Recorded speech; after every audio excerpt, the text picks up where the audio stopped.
बिस्मिल्लाहिर्रहमानिर्रहीम। अस्सलाम वालेकुम नाज़रीन, फरवाज़ NB न्यूज़ के प्लेटफॉर्म से मैं आपका मेज़बान नवाज़ भुट्टो आपकी खिदमत में हाजिर। नाज़रीन, आज हम दो तीन इंतहाई अहम इशूज़ पर डिस्कस करेंगे, जिनमें सबसे जो अहम इशू है वो है कि कल नवाज़ शरीफ साहब ने प्रेस कॉन्फ्रेंस की और आज उसके जवाब में इमरान खान ने प्रेस कॉन्फ्रेंस की, और नवाज़ शरीफ ने जो कुछ कहा या इमरान खान ने जो कुछ कहा, तो आज हम इस चीज़ को भी थोड़ा सा हम डिफ्रेंशिएट करेंगे। और दूसरा हम ये डिस्कस करेंगे कि जनरल बाजवा आखिर कब प्रॉपर वे में खामोशी तोड़ेंगे, यानी अपनी चुप कब तोड़ेंगे। और जाहिर है कि जिस तरह की चीज़ें सामने आ रही हैं वो इंतहाई तशवीशनाक हैं। इसके अलावा क्या एक रिटायर्ड जनरल जब रिटायर हो जाता है तो क्या उसका इदारे से कोई ताल्लुक नहीं रहता, या इदारे का ये फ़र्ज़ नहीं होता कि वो अपने retired chief of army staff की इज़्ज़त का ख्याल रखे या उसकी हिफाजत करे।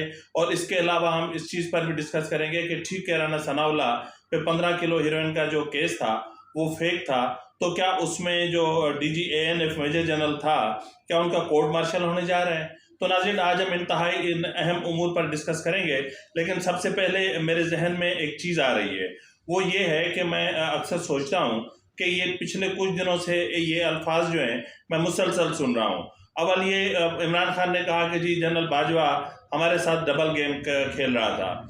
उसके बाद फिर जनरल बाजवा की तरफ से जवाब आया कि जी हमारे साथ तो Imran Khan basically double game खेल रहा था। और एक तरफ ये आया कि जी नून लीग डबल गेम खेल रही है परवेज इलाही के साथ। और अब ये सुनने में आ रहा है कि काफ लीग डबल गेम खेल रही है इसके साथ, इमरान खान के साथ। तो ये डबल गेम क्या कोई सिंगल गेम नहीं खेल सकता?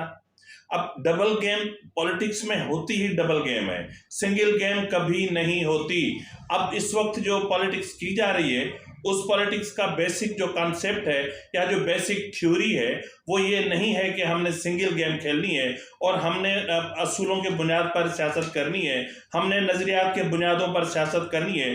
भाई नज़रियात जुल्फ़िकार अली भुट्टो के साथ फांसी चढ़ गए और जो थोड़े बहुत बचते थे उन्हें लियाकत बाग में गोली मार के और उनके ऊपर बम फेंक के उसको मार दिया गया।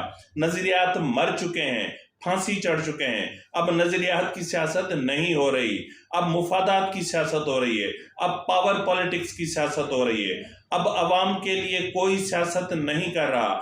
और अगर कोई ये कहता है कि हम अवामी सियासत करते हैं तो ये झूठ बोलता है, ये सफ़ेद झूठ बोलता है।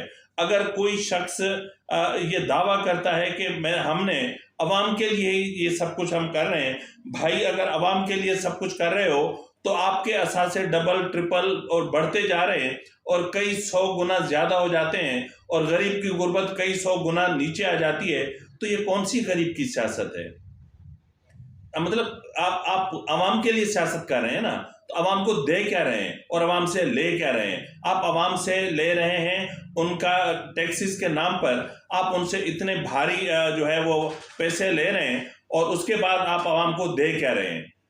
यही दे रहे हैं। अवाम के नाम पर कोई सियासत नहीं होती और सियासत होती है। सियासत बड़ी बेरहम होती है, सियासत बड़ी सफाक होती है, सियासत के सीने में दिल नहीं होता। और ये मेरा ज़ाती तजुर्बा है और ये मैं देख चुका हूँ। अब मैं कुछ केसेस ऐसे हैं, अगर मैं उनका पेंडोरा बॉक्स खोल दूँ तो फिर मुल्क में एक तूफान सा बर्पा हो जाएगा। तहम इस वक्त अगर हम बात करें कि गुज़िश्ता रोज़ आपने देखा होगा कि नवाज शरीफ साहब ने एक प्रेस कॉन्फ्रेंस की और उसने इमरान खान को चैलेंज किया कि आप हमें बताओ कि आपने कौन से कारनामे अंजाम दिए हैं। तो आज इमरान खान ने अपने कारनामे गिनवा दिए जी प्रेस कॉन्फ्रेंस करके। उसने कहा कि हमने एक्सपोर्ट पे सबसे ज़्यादा जोर दिया, और जबकि नून लीग के दौर में एक्सपोर्ट कुछ भी नहीं थी, ज़ीरो पे थी, और हमने उसको पता नहीं आसमान पर पहुंचा दिया। और आज फिर 8 महीनों के अंदर एक्सपोर्ट ख़त्म हो रही है जी। उन्होंने कहा कि हमारे दौर में जो महंगाई की शरह थी वो 12% थी, अब 24% हो गई है। और जब महंगाई 24% तक हो गई है तो मीडिया हाउसेस भी चुप हैं, और वो जो बिलावल भुट्टो जरदारी साहब जो कहता था कि हम जा रहे हैं और इस्लामाबाद की कांपें टांग रही हैं, तो अब वो भी खामोश है, मीडिया हाउसेस भी खामोश हैं, सहाफ़ी भी खामोश हैं, जबकि ये इमरान खान की गलत फहमी है। महंगाई पे इस वक्त आज भी उतनी ही आवाज़ें उठ रही हैं जितनी उस वक्त उठा करती थीं। नाज़रीन, इमरान खान ने नवाज शरीफ साहब को जवाब देते हुए कहा है کہ آپ نے صنعت کو 4 پہ چھوڑا تھا اور ہم اس کو 5 پہ لے گئے، اور پچھلے 8 مہینوں کے اندر جو ہمارے ملک میں جو اپنا جو انڈسٹریل گروتھ ہے وہ 0.4% سے بھی نیچے آ گئی ہے۔ آپ نواز شریف نے عمران خان نے کہا ہے کہ پیٹرولیم جب ہمارے دور میں جو پیٹرولیم مصنوعات کی جو عالمی منڈی میں قیمت تھی وہ $130 تھی، اور اس وقت جو ہے وہ جب ڈالر کی اپنا پیٹرولیم مصنوعات کی عالمی منڈی میں قیمت $80 ہے تو پھر عوام کو ریلیف کیوں نہیں مل رہا؟ ناظرین، عمران خان نے نواز شریف کو کہا ہے کہ جب میں جا رہا تھا تو اس وقت میں نے 170 روپے کا $1 چھوڑا تھا، اور آج وہی ڈالر 250 روپے میں بھی ناپید ہے۔ انہوں نے کہا تھا کہ ہم نے کرنٹ ڈیفیسٹ کو ختم کیا، کہا کہ جو بیرون ممالک میں پاکستانی رہتے ہیں ان کو ان کی نون لیگ کی پیپلز پارٹی کی حکومت پر بھروسہ نہیں تھا، تو اس لیے ریمیٹنسز کی شرح میں بہت زیادہ کمی تھی، تاہم ہمارے دور میں لوگ ہم پہ ٹرسٹ کرتے تھے تو ہمارے دور میں ریمیٹنسز کی شرح میں ہوش ربا اضافہ ہوا، لیکن اس کے باوجود سب خاموش ہیں اور سب کو جو ہے وہ اس پہ پڑی ہوئی ہے کہ میں نے گھڑی کیوں بیچی۔ او بھائی، میری گھڑی تھی، میں نے بیچوں، میں جو چاہے جس طرح جو کروں وہ میری مرضی ہے۔ آپ لوگ کون ہوتے ہو میری گھڑی کے پیچھے پڑنے والے؟ بھائی یہ میری گھڑی ہے، وہ میں عمران خان کی گھڑی کی بات کر رہا ہوں۔ جو گھڑی کی باتیں آتی ہیں نا تو میں اس گھڑی کی بات کر رہا ہوں۔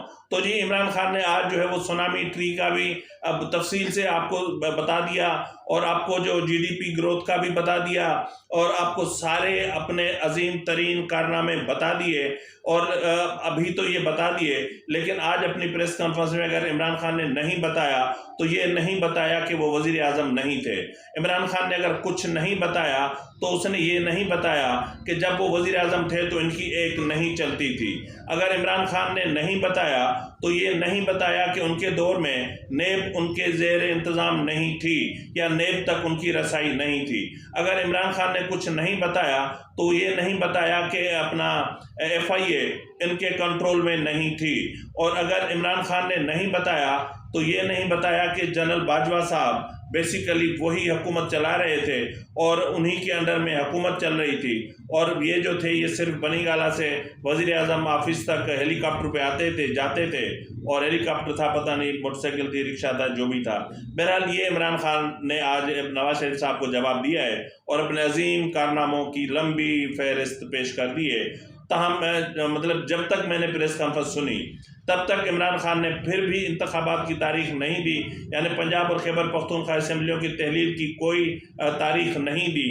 اب اگر اس کے بعد میرے بعد اگر اس نے تاریخ دی ہے تو اس کو بھی دیکھ لیتے ہیں، وہ اس کو نیکسٹ پروگرام میں شامل کر لوں گا۔ تاہم جب تک میں نے پریس کانفرنس سنی تب تک عمران خان نے اسمبلیوں کی تحلیل کے حوالے سے کوئی ڈیٹ نہیں دی تھی۔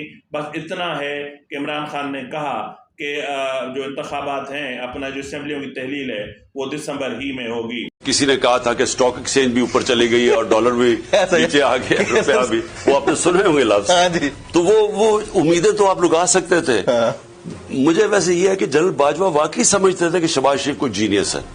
میں سمجھتا ہوں ایک تو ان کے لیے کرپشن کوئی بڑی چیز، پھر ان کو دو چیزیں نا، دو اسمپشنز تھیں بہت بڑی۔ ایک تو کرپشن ان کے لیے کوئی بڑی چیز نہیں تھی، نیب کہ ان کے نیچے تھی، اور نیب نے ہمارے دور میں ہم کوشش کرتے رہے، زور لگاتے گئے، لیکن وہ کیونکہ ان کے کنٹرول میں تھی، یہ فیصلہ کرتے تھے کس نے اندر جانا ہے کس نے باہر نکلنا ہے۔ ہمارے تو ہاتھ میں ہی نہیں تھا۔ پاور کس کے پاس تھی؟ جن کے پاس پاور تھی انہوں نے ریلیف دلانا تھا نا، ہمارے پاس تو پاور تھی نہیں۔ ہمارے پاس تو نہ نیب نیچے تھی ہمارے، بلکہ ان کا ہر جگہ انفلوئنس تھا۔ لیکن نمبر 1 اسمپشن یہ تھی کہ میں نے ریئلائز کیا وہ کرپشن کو برا نہیں سمجھتے تھے۔ ہمیں کہتے تھے ایک سادیات کے اوپر زور لگائیں اور اس کو چھوڑ دیں یہ احتساب کا، ہمیں بار بار یہ کہتے تھے۔ تو کیونکہ وہ اس کو برا نہیں سمجھتے تھے، میں یہ سمجھ، کیونکہ کرپشن آپ کے ہائی لیول کی کرپشن ملک کو تباہ کر دیتی ہے، ساری ڈیولپنگ ورلڈ تباہ ہوئی ہے اس سے، لیکن جنرل باجوہ نہیں سمجھتے تھے۔ اور دوسری چیز وہ یہ میرے خیال میں وہ یہ سمجھتے تھے کہ شہباز شریف کوئی بہت بڑا جینیس ہے، وہ واقعی سمجھتے تھے کہ پنجاب سپیڈ ہے، ڈیولپمنٹ اشتہاروں میں ہوتی تھی، ان کی تو ساری ترقی اشتہاروں میں ہوتی تھی نا، تو وہ واقعی سمجھتے یہ ترقی کر گئے۔ تو وہ ایکچولی وہ بھی شوق سب کا پورا ہو گیا کہ اب پتہ چل گیا کہ پنجاب سپیڈ کیا ہے، اور جب آپ کو परफॉर्म करना पड़े, एक परफॉर्मिंग इकोनॉमी तबाह करके, तो पहले ये हो जाए कि जिसने भी ये किया है, जिन जिन लोगों ने किया वो सारे मीर जाफर और मीर सादिक है, सारे, यानी जिन जिन लोगों ने ये रजीम चेंज होने दिया वो सब जिम्मेदार हैं और उन्होंने सब ने मुल्क से गद्दारी की। यानी दुश्मन भी वो नहीं कर सकता था जो पाकिस्तान से हुआ है। जो पाकिस्तान का इकोनॉमिक कोलैप्स की तरफ जा रहे हैं, जो अब डिफॉल्ट के किनारे पे खड़े हैं, और डिफॉल्ट का मतलब मैं सिर्फ अपने मेरी कौम, हमने जो फैसला किया था अपनी असेंबलीज डिसॉल्व करने का, वो हम करेंगे और वो हम करेंगे अपनी, मैं पार्टी की मुशावरत सारों को तैयारी करवा रहे हैं क्योंकि जैसे ही असेंबलीज डिसॉल्व होंगी तो 48 घंटे के बाद केयर टेकर सेटअप आ जाएगा, यानी उसकी नेगोशिएशन शुरू हो जाएंगी। तो उसकी प्रिपरेशन करके, यानी एकदम जब हम फैसला करेंगे तो हमारी तैयारी होनी चाहिए उसके लिए, और वो जल्दी है, वो ज्यादा देर नहीं है, दिसंबर में बस। नाज़रीन, इस क्लिप को देखने के बाद यकीनन आपको अंदाजा हो गया होगा कि इमरान खान वो वाहिद शख्स है जो एक नाकाम तरीन शख्स है और अपनी नाकामियां गिनवा रहा था कि मैं कितना भोला भाला सा मासूम सा वजीर आजम था और मुझे कुछ पता नहीं था, और जो कुछ कर रहा था जनरल बाजवा कर रहा था, और अलीम खान के हवाले से भी जो कुछ किया जनरल बाजवा ने किया। तो नाज़रीन, गुज़िश्ता रात शब जो इमरान खान ने ये जो नुकात उठाए हैं, इसके हवाले से जो सीनियर एंकर पर्सन है मंसूर अली खान साहब, उन्होंने जनरल कमर जावेद बाजवा से रब्ता किया और उनके ज़राए से, यानी जनरल कमर जावेद बाजवा के हवाले से उन्होंने, जनरल कमर जावेद बाजवा का कहना है कि अब 6 नाम जनरल कमर जावेद बाजवा ने बताए हैं, ताहम उन्होंने ये कहा कि आते 7 थे, लेकिन 7वें का नाम नहीं बताऊंगा। 6 लोग मेरे पास आते थे, जिनमें फवाद चौधरी था, असद केसर साहब थे, शाह महमूद कुरैशी साहब थे, असद उमर साहब थे, परवेज खटक साहब थे, शफकत महमूद साहब थे, और ये आकर के मेरे पास बैठते थे और मुझे कहते थे कि मैं इमरान खान से कहूँ कि वो जो है वो इसको उस्मान बुज़दार को पंजाब की वज़ारत आला से हटा दें, वरना बहुत ज़्यादा पंजाब का बड़ा नुकसान होगा। तो नाज़रीन, ये मंसूर अली खान के वर्ड हैं, मतलब उन्होंने अपने ऑब्जर्वेशन में कहा है कि इन नामों में से 2 नाम ऐसे थे जो खुद पंजाब की वज़ारत आला के जो है वो उसकी तगोदों में थे, जिनमें जो है वो फवाद चौधरी था और शाह महमूद कुरैशी साहब थे। नाज़रीन, कमर जावेद बाजवा का कहना है कि लाहौर में रिटायर्ड आला फौजी अफसरान की एक मीटिंग हुई जिसमें 4 स्टार जनरल्स में मौजूद थे। तो उस मीटिंग में मुझे कहा गया कि मैं इमरान खान को बोलूं कि उस्मान बुज़दार को वज़ारत आला से हटा दे। तो मैंने उनसे पूछा कि आप लोगों में से कितने लोगों ने इमरान खान को वोट दिया है? तो उनमें से 80 में से 85% लोगों ने, यानी 80 से 85% लोगों ने कहा कि हमने इमरान खान को वोट दिया था। तो जिस पर मैंने उनको बोला कि जब आप एक वज़ीर आज़म मुंतखब है तो फिर आप उस्मान बुज़दार को लगाए या किसको भी लगाए, ये इमरान खान की अपनी मर्जी है, तो आपने खुद उनको मुंतखब किया है तो उनको काम करने दे। तो नाज़रीन, उन्होंने एक चीज़ ये भी कही है कि अगर अलीम खान करप्ट था तो उनको फिर अपनी काबीना में सीनियर वजीर के तौर पर क्यों रखा गया, क्योंकि सीनियर वजीर जो होता है वो वजीर आला से अख्तियारात में थोड़ा सा कम होता है। तो आखिर इतना ही करप्ट था तो उसके खिलाफ जो है वो इमरान खान की हुकूमत आते ही नेब के नोटिस की भरमार हो गई, और उसके बाद फिर जब उस्मान बुज़दार को वज़ीर आला बनाया गया तो अलीम खान भी मुसलसल टारगेट किए जाते रहे। उन्होंने कमर जावेद बाजवा ने कहा कि तहरीक अदम एतमाद के वक्त एक कमरे में मीटिंग हो रही थी और मीटिंग में यानी जनरल कमर जावेद बाजवा, इमरान खान, असद उमर और परवेज खटक हम लोग मौजूद थे।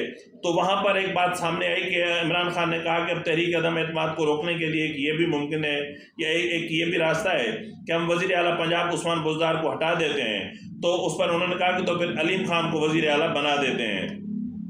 तो वहाँ पर ये एक पॉइंट ऑफ व्यू सामने आया कि अगर अलीम खान को वज़ीर आला बनाया गया तो फिर यकीनन परवेज इलाही उनके साथ कोऑपरेट नहीं करेंगे, और अगर परवेज इलाही को वज़ीर आला बनाया तो अलीम खान कोऑपरेट नहीं करेंगे। तो नाज़रीन, उसके बाद फिर ये भी हुआ कि मज़ीद भी कुछ चीज़ें उन्होंने कही हैं, वो भी मैं आपसे शेयर करता हूँ। उन्होंने कहा कि जब मामला चल रहे थे और अलीम खान जाके जहांगीर तरीन से मिले थे तो तब इमरान खान ने फवाद चौधरी और इमरान इस्माइल को अलीम खान के पास क्यों भेजा था, क्यों उन्हें मनाने के लिए गए थे, क्यों उनके तरले करने गए थे।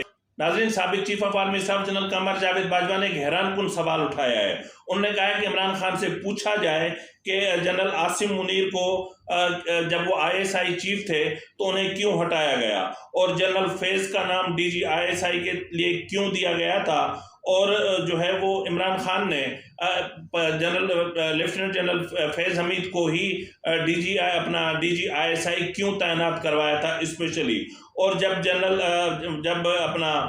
उन्होंने कहा कि अगर जनरल फैज का मसला नहीं था तो फिर ये सब सारी भागदौड़ किस लिए थी, ये जलसे, ये लॉन्ग मार्च, ये धरने, ये सब कुछ किस लिए थे।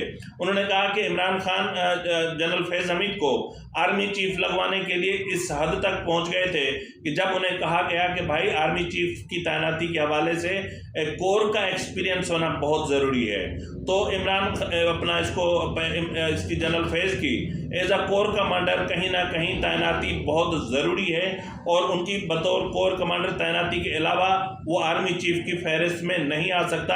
तो इमरान खान ने इस हद तक कहा कि तो फिर यूं करें कि ISI को ही कोर का दर्जा दे दें। नाज़रीन, जब लेफ्टिनेंट जनरल फैज हमीद को पेशावर का कोर कमांडर लगाया गया तो उसके बाद आपने नोट किया होगा कि खैबर पख्तूनख्वा में तालिबानाइजेशन में इजाफा हुआ, और सवात, वाना, वजीरिस्तान से लेकर तकरीबन खैबर पख्तूनख्वा में तालिबान और तहरीक तालिबान पाकिस्तान और मतलब जो भी जितने भी ग्रुप्स हैं इनके उनकी वहाँ आमद में इजाफा हुआ। और शुरू में तो वो बड़े पुरअमन अंदाज में थे, ताहम जब लेफ्टिनेंट जनरल फैज हमीद का वहाँ से तबादला कर दिया गया और उन्हें कोर कमांडर बहावलपुर तैनात कर दिया गया, तो उसके बाद खैबर पख्तूनख्वा की आज हालत क्या है। नाजरीन, मैं ये महज इल्ज़ाम नहीं लगा रहा हूँ जनरल फैज हमीद पर। नाजरीन, मैं झूठ बोल रहा हूँ या सच बोल रहा हूँ, आप इनको मेरे लफ्ज़ों से मत तोलें। मैं आपके सामने इस वक्त एक चीज़ रख रहा हूँ। इमरान खान ने खुद जो चीज़ें कही हैं कि लेफ्टिनेंट जनरल फैज हमीद और तालिबान के दरमियान कितने करीबी ताल्लुकात थे और क्या मरासिम थे, तो ज़रा ये आप खुद मुलाहिजा फरमा लें। तो हमारी सारी प्रेडिक्शन थी कि सिविल वॉर हो जाएगी। हमें किसी को भी नहीं पता था कि एकदम अफगान फौज कोलैप्स कर जाएगी, जो हुआ। तो हमने कहा अगर सिविल वॉर होती है तो मेरी कोशिश ये थी कि जो हमारा सबसे बेहतरीन एक्सपीरियंस्ड इंटेलिजेंस चीफ है उसको होना चाहिए, क्योंकि उसके सारे ताल्लुकात थे जनरल फैज के सारे अफगानिस्तान में तालिबान से नेगोशिएट अमेरिका के बिहाफ के साथ ये करते थे, और उसके अलावा जो सेंट्रल एशियन रिपब्लिक इर्द गिर्द थी सबके ताल्लुकात डेवलप हुए थे। तो इसलिए मैं चाह रहा था। और नाजरीन, ये सब कुछ सुनने के बाद जाहिर है कि टाइम की बहुत कमी है, तो मैं इसको जल्दी वाइंड अप करने की कोशिश में हूँ। मैं सिर्फ एक चीज़ बताना चाह रहा हूँ कि इमरान खान एक अरसे से हमारे एक अहम तरीन इदारे को टारगेट कर रहे हैं। अहम तरीन इदारे को जो है वो कभी मतलब इदारे के जो सरबराहान हैं, कभी उनको जानवर कहते हैं, कभी उनको गद्दार कहते हैं, कभी उनको मीर जाफर कहते हैं, कभी उनको मीर सादिक कहते हैं, और कभी जो है वो उनको मतलब पता नहीं किन किन अलकाबात से नवाजते हैं। जब जनरल बाजवा साहब चीफ ऑफ आर्मी स्टाफ थे तब भी ये सिलसिला जारी था, और आज जब कमर जावेद बाजवा नहीं है तो इस सिलसिले में इजाफा हो गया है। मुझे पूछना सिर्फ इतना था कि क्या मुल्क के इतने बड़े दिफाई इदारे को अपनी इज्जत का, अपनी हुर्मत का, अपने वकार का कोई पास नहीं है?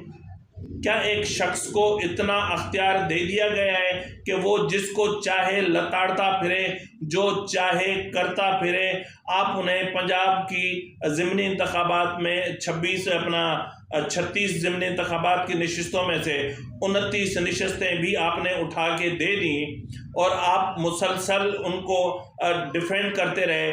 आप उनको जुडिशरी में डिफेंड करते रहे, आप उनको पुलिस में डिफेंड करते रहे, आप उनको FIA में डिफेंड करते रहे, आप उनको नेब में डिफेंड करते रहे, और वो शख्स आज भी आपकी माफ़ कीजिएगा मेरे मुंह से कुछ और निकल रहा था, आज भी वो इदारे के वकार को मजरूह कर रहा है, और आज भी एक अहम तरीन इदारे की ऐसी की तैसी कर रहा है। और इदारा है कि खामोश और चुप اور آج بھی عمران خان نے جو پریس کانفرنس کی اس میں انہوں نے کہا کہ جو NRO 2 تھا وہ جنرل باجوہ صاحب نے نام لیے بغیر کہا کہ انہوں نے ہی دیا تھا ان چوروں کو اور یہ چور اپنی چوریاں معاف کروا رہے ہیں. تو بہرحال جو ہے میں صرف اتنا کہوں گا کہ ادارے کو اپنی وقار کا پاس ہونا چاہیے اور ادارے کو چاہیے کہ جس طرح 1 جولائی 2019 کو رانا ثناء اللہ کی گاڑی میں سے 15 کلو ہیروئن برآمد کرنے والے ANF کے جو DG صاحب تھے میجر جنرل عارف ملک یا آئی تھنک یہی کوئی نام تھا، تو وہ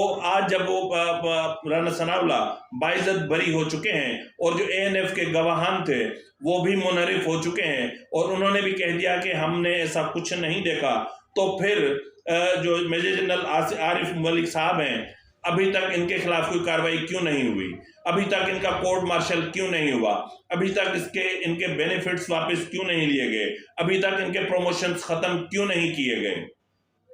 تو کم سے کم جو ہے وہ ایک کوئی تو ایک ایگزامپل جو جس طرح ہوتے ہیں، جس طرح نظیر بنائی جاتی ہے، اس طرح کوئی تو مثال قائم کریں، کچھ تو ایسا کریں کہ آئندہ کوئی بھی ادارے کے وقار کو مجروح کرنے سے پہلے 1000 مرتبہ سوچے کہ میں کیا کر رہا ہوں. اگر صرف کیا آپ کو اگر دوسروں کو کچھ نہیں کرنا تو پھر اعظم سواتی نے آپ کا کیا گناہ کیا ہے؟ اعظم سواتی نے آپ پہ تنقید ہی کی تھی نا، کوئی آ کے GHQ کے دروازے پہ کوئی خود کا حملہ تو نہیں کیا تھا، وہیں پہ آ کے کوئی بم تو نہیں پھاڑے تھے، وہیں پہ آ کے کوئی کریکر تو نہیں پھینکے تھے. اس نے بھی ٹویٹس ہی کیے تھے نا، اس نے اپنے خیالات کا اظہار ہی کیا تھا نا. اگر یہی لفظ وہ سینٹ میں کہتا تو کیا ہوتا؟ تب تو یہ الفاظ ریکارڈ کا حصہ ہو جاتے نا، اگر جو چیئرمین سینٹ اس کو ایکسپنج نہ کرواتے تو بہرحال کہنے کی بات صرف اتنی سی ہے کہ جو ہے وہ قانون سب کے لیے ایک ہونا چاہیے اور انصاف سب کے لیے ایک ہونا چاہیے، مساوی انصاف کی روایات قائم ہونی چاہیے، غریب امیر سیاستدان اور ووٹر کے لیے انصاف ایک ہونا چاہیے. تو اس لیے میرا کہنے کا مطلب بنیادی طور پر یہ تھا کہ اور کچھ نہیں کر سکتے تو آپ کم سے کم اپنے ادارے کی عزت کا خیال رکھیں، اپنی وردی کی عزت کا اور اس کی حرمت کا خیال رکھیں، اور اس وردی کے پیچھے جو ہمارے شہداء کا لہو ہے ان شہداء کے لہو کی عزت کا مان رکھیں. اسی کے ساتھ ہی اپنے میزبان نواز بھٹو کو اجازت دیجیے. فی امان اللہ.